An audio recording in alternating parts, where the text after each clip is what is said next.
Егер сізде уколдан кейін шишка пайда болған болса, онда бұл видео сізге арналады. Каналға тіркеліп, достарыңызға таратуды ұмытпаңыздар. Ендеше бастайық.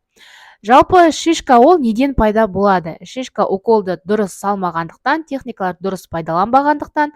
Екінші, көп ұзақ уақыт бойы бір жерден уколды алғандықтан. Және бір себебі, адамдар укол салған кезде жамбастарын тырыстырып қалып жатады. Оның өзі де шишканың пайда болуына негізінен әсер ететін болып келеді. Енді осы шишкадан арылудың қандай жолдары бар? Сонымен бөлісейін. Бірінші, көп аптекадан, кез келген аптекадан таба аласыздар. Ол бізде магний сульфаты деген ерітінді. Магний сульфаты, магнезия деп жатады.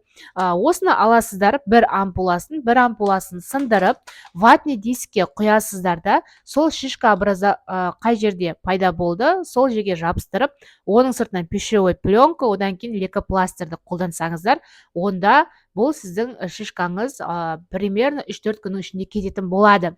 Енді бұның қандай эффекті бар, не үшін ол кетіреді, қалай кетіреді дейтін болсаңыздар, жалпы магний сульфатын ішке енгізген кезде оның эффекттері өте көп. Ол жүрек қан тамыр жүйесіне де, жүкті әйелдерге де өте көмектесетін препарат болып табылады. Ал жалпы бұның қалай әсер етеді десеңіздер, бұл негізінен жаңағы бұлшық еттердің тонусын босатуға өзіндік эффект беретін болып табылады. Сондықтан да сіз бұлшық етке бұны қойған кезде, ол бәрібір ішке еніп, сол бұлшық еттердің босаңсуына, шишкалардың жақсы босап, оның кетуіне осылай эффект тигізеді.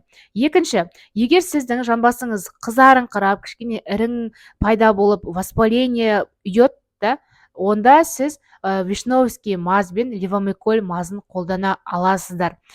Егер одан да асқынып қоймай жатса, қатты флегмона, абсцесс болуы әбден мүмкін.